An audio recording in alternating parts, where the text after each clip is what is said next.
Podcast designed to help you fall asleep. On Snoozecast, we read excerpts from public domain works and occasionally original stories. Listen to us on snoozecast.com, like our Facebook page, and follow us on Instagram. We'd like to thank our listeners. If you enjoy our show, please write us a review on the Apple Podcasts app or wherever you listen. Also, share it with a friend. This episode is supported by The Song of Tree Frogs. Tonight, we'll be reading selections from the Gentleman's Book of Etiquette and Manual of Politeness, written by Cecil B. Hartley in 1860. Snoozecast was surprised to find nothing online about the author, besides having written another book on the life of Daniel Boone. Perhaps it is not coincidental that the author of the Ladies' Book of Etiquette was published the same year by an author with the same last name, Florence Hartley.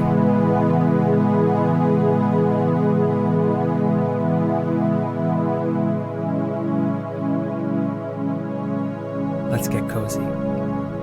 Close your eyes. Relax your body with the softness of your bed. Take a few deep breaths.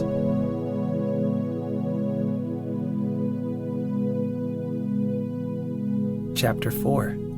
Etiquette in the Street. A gentleman will always be polite in the parlor, dining room, and in the street.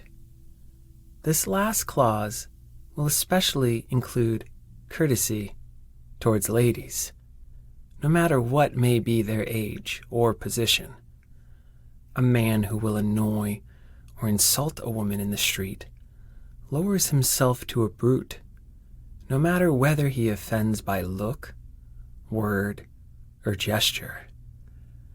There are several little forms of etiquette given below, the observance of which will mark the gentleman in the street.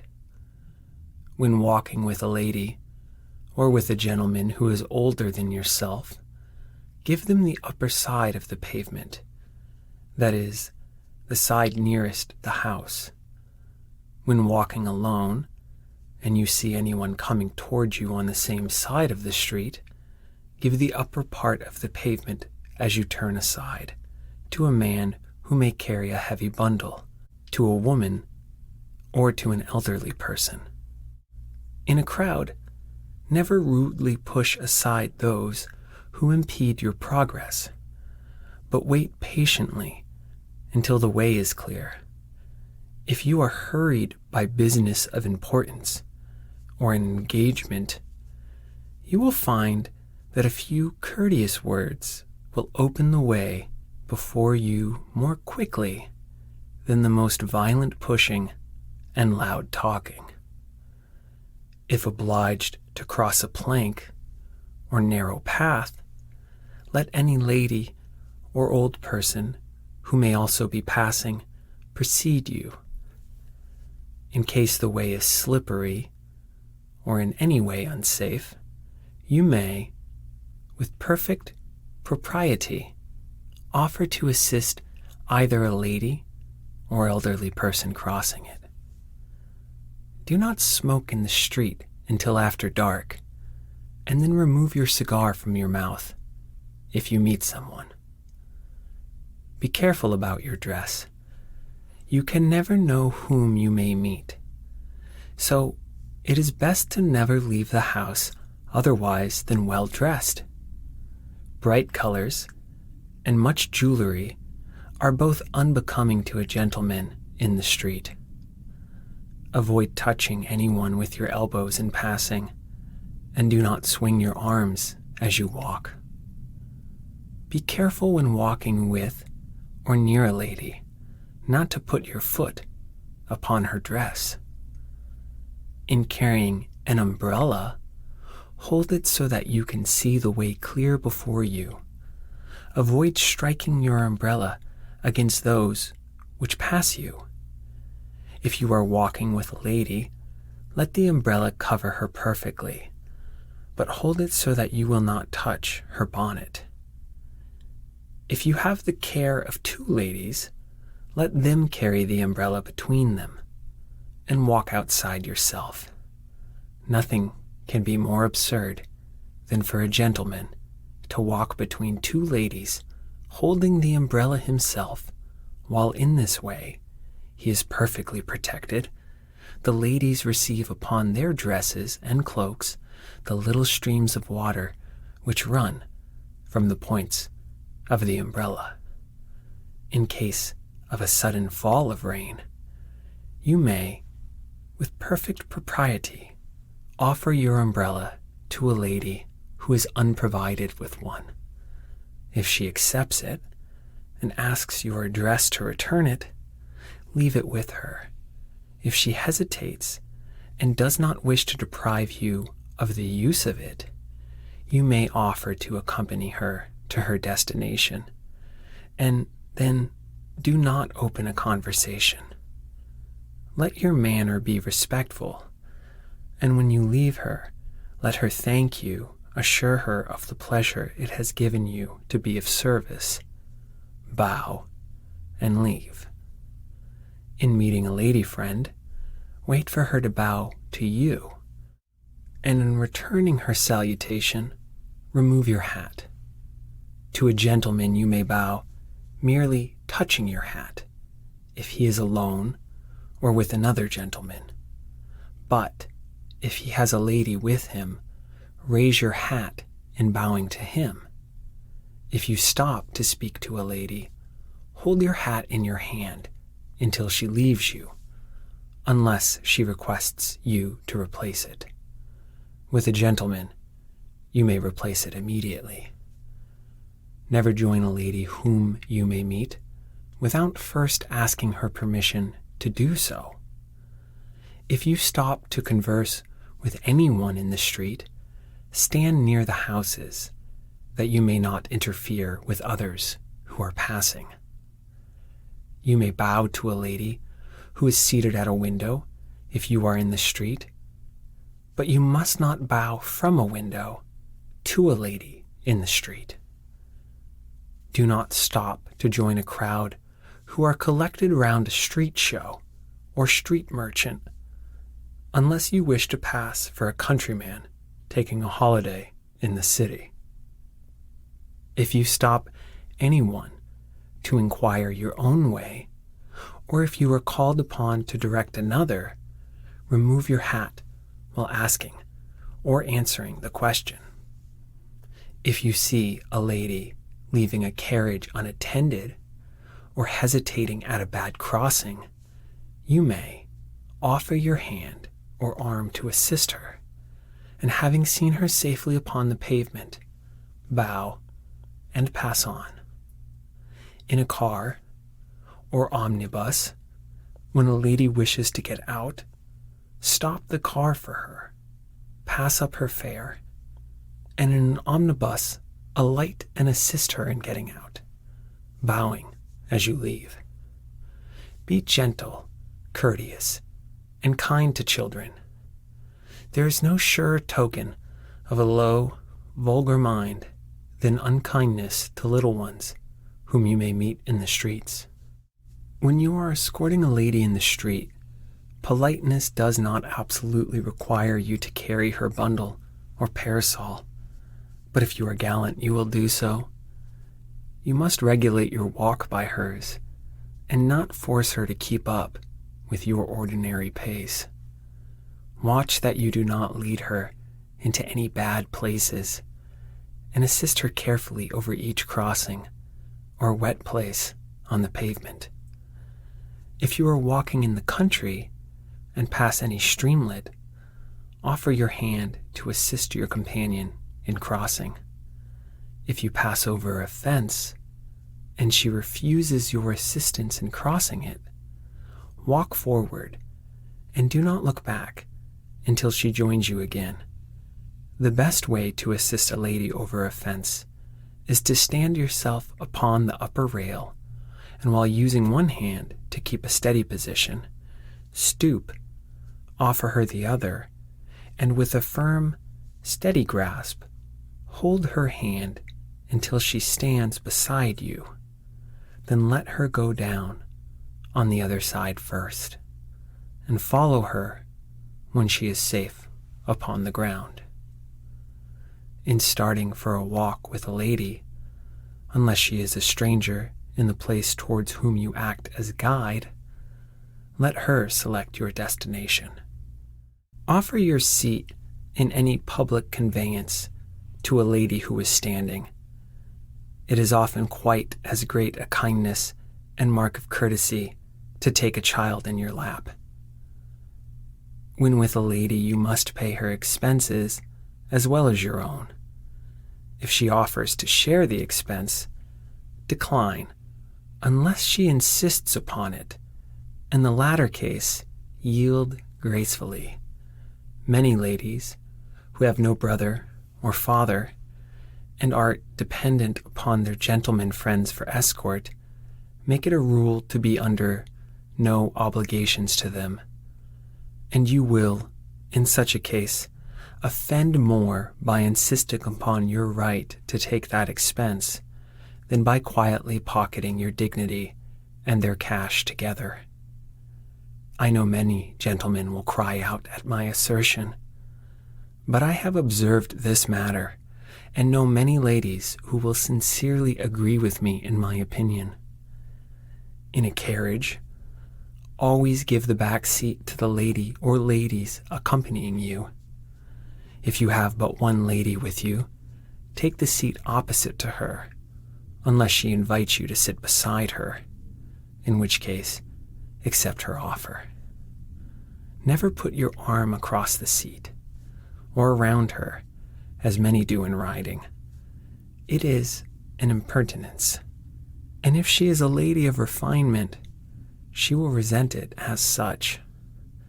If you offer a seat in your carriage to a lady, or another gentleman whom you may meet at a party or picnic, take them home before you drive to your own destination, no matter how much you may have to drive out of your own way. Be the last to enter the carriage, the first to leave it. If you have ladies with you, offer them your hand to assist them in entering and alighting, and you should take the arm of an old gentleman to assist him. If offered a seat in the carriage of a gentleman friend, stand aside for him to get in first. But if he waits for you, bow and take your seat before he does. When driving a lady in a two-seated vehicle, you should assist her to enter the carriage. See that her dress is not in danger of touching the wheels, and that her shawl, parasol, and fan are where she can reach them before you take your own seat. If she wishes to stop and you remain with the horses, you should alight before she does. Assist her in alighting, and again, alight to help her to her seat when she returns, even if you keep your place on the seat whilst she is gone. Chapter 7. Dress. Between the sloven and the coxcomb, there is generally a competition which shall be the more contemptible. The one in the total neglect of everything which might make his appearance in public supportable, and the other in the cultivation of every superfluous ornament. The former offends by his negligence and dirt, and the latter by his finery and perfumery. Each entertains a supreme contempt for the other, and while both are right in their opinion, both are wrong in their practice. It is not in either extreme that the man of real elegance and refinement will be shown, but in the happy medium, which allows taste and judgment to preside over the wardrobe and toilet table, while it prevents too great an attention to either, and never allows personal appearance to become the leading object of life. The French have a proverb: "It is not the cowl which makes the monk," and it might be said with equal truth, "It is not the dress which makes the gentleman." Yet, as the monk is known abroad by his cowl, so the true gentleman will let the refinement of his mind and education be seen in his dress. The first rule for the guidance of a man in matters of dress should be, let the dress suit the occasion. It is as absurd for a man to go into the street in the morning with his dress coat, white kid gloves, and dancing boots, as it would be for a lady to promenade the fashionable streets in full evening dress, or for the same man to present himself in the ballroom with heavy walking boots, a great coat, and riding cap. It is true that there is little opportunity for a gentleman to exercise his taste for coloring. In the black and white dress which fashion so imperatively declares to be the proper dress for a dress occasion, he may indulge in light clothes in the street during the warm months of the year, but for the ball or evening party, black and white are the only colors, or no colors, admissible. And in the midst of the dresses of the ladies, the unfortunate man in his somber dress appears like a demon who has found his way into paradise among the angels. Men should be useful to the women, and how can they be better employed than acting as a foil for their loveliness of face and dress? Notwithstanding the dress, however, a man may make himself agreeable even in the earthly paradise, a ballroom. He can rise above the mourning of his coat to the joyousness of the occasion, and make himself valued for himself, not his dress. He can make himself admired for his wit, his elegance and refinement, not the price of his clothes. There is another good rule for the dressing room. While you are engaged in dressing, give your whole attention to it. See that every detail is perfect, and that each article is neatly arranged, from the curl of your hair to the tip of your boot. Let all be perfect in its make and arrangement. But as soon as you have left your mirror, forget your dress. Nothing betokens the coxcomb more decidedly than to see a man always fussing about his dress, pulling down his wristbands, playing with his mustache, pulling up his shirt collar, or arranging the bow of his cravat. Once dressed, do not attempt to alter any part of your costume until you are again in the dressing room. In a gentleman's dress, any attempt to be conspicuous is an excessively bad taste. If you are wealthy, let the luxury of your dress consist in the fine quality of each article, and in the spotless purity of gloves and linen, but never wear much jewelry, or any article conspicuous on account of its money value. Simplicity should always preside over the gentleman's wardrobe. Follow fashion as far as is necessary to avoid eccentricity or oddity in your costume, but avoid the extreme of the prevailing mode. If coats are worn long, yours need not sweep the ground. If they are loose, yours may still have some fitness for your figure. If pantaloons are cut large over the boot, yours need not cover the whole foot. If they are tight, you may still take room to walk. Above all, let your figure and style of face have some weight in deciding how far you are to follow fashion.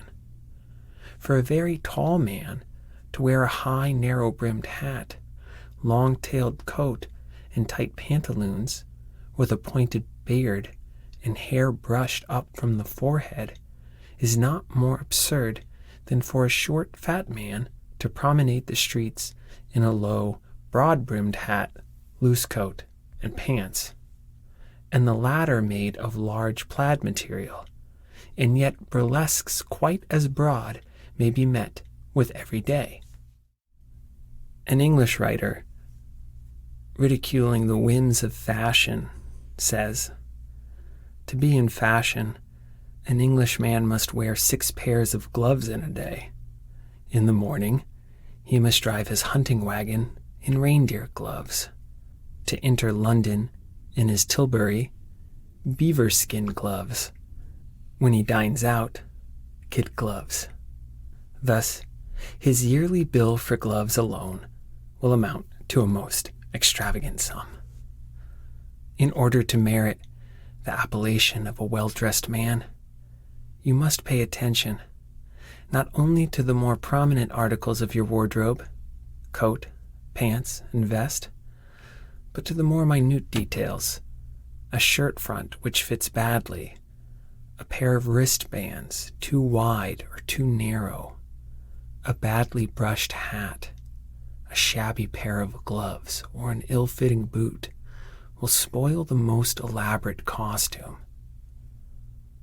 Skin, teeth, nails, well-brushed hair, linen fresh and snowy white will make clothes of the coarsest material, if well made, look more elegant than the finest material of cloth if these details are neglected.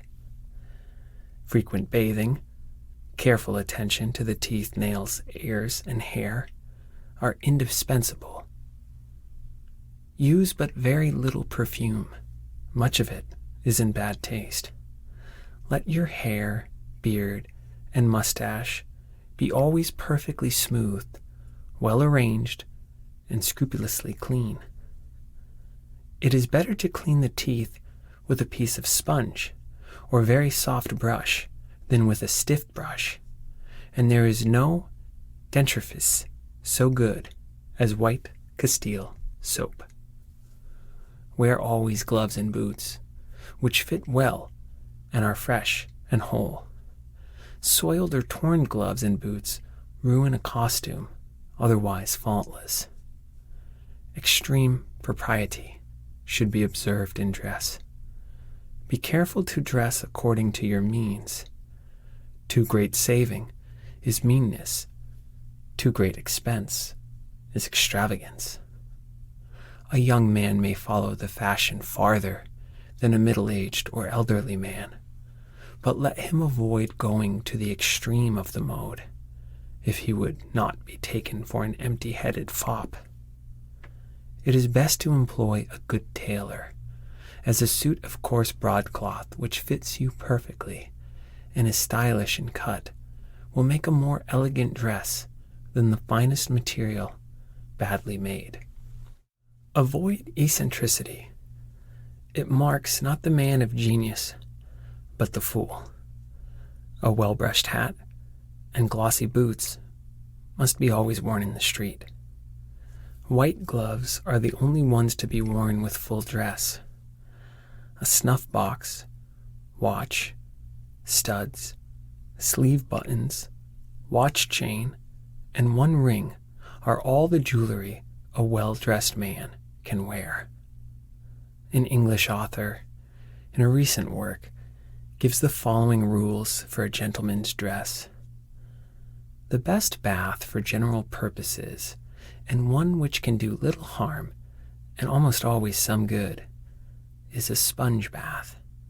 It should consist of a large, flat metal basin, some 4 feet in diameter, filled with cold water. Such a vessel may be bought for about 15 shillings. A large coarse sponge, the coarser the better, will cost another 5 or 7 shillings, and a few Turkish towels complete the properties. The water should be plentiful and fresh, that is, brought up a little while before the bath is to be used, not placed overnight in the bedroom.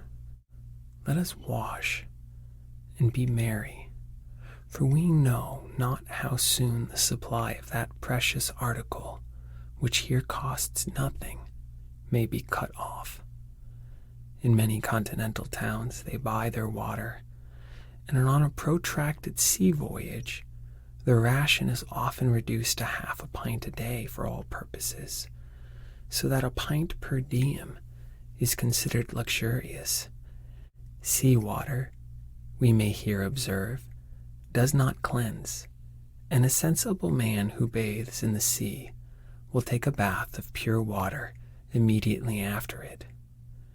This practice is shamefully neglected, and I am inclined to think that in many cases a sea bath will do more harm than good without it, but if followed by a fresh bath, cannot but be advantageous. Taking the sponge bath as the best for ordinary purposes, we must point out some rules in its use. The sponge, being nearly a foot in length and 6 inches broad, must be allowed to fill completely with water, and the part of the body which should be first attacked is the stomach. It is here that most heat has collected during the night, and the application of cold water quickens the circulation at once, and sends the blood, which has been employed in digestion, round the whole body. The head should next be soused, unless the person be of full habit, when the head should be attacked before the feet touch the cold water at all. Some persons use a small hand shower bath, which is less powerful than the common shower bath, and is almost as much good. The use of soap in the morning bath is an open question. I confess a preference for a rough towel or a hair glove. Brummel patronized the latter and applied it for nearly a quarter of an hour.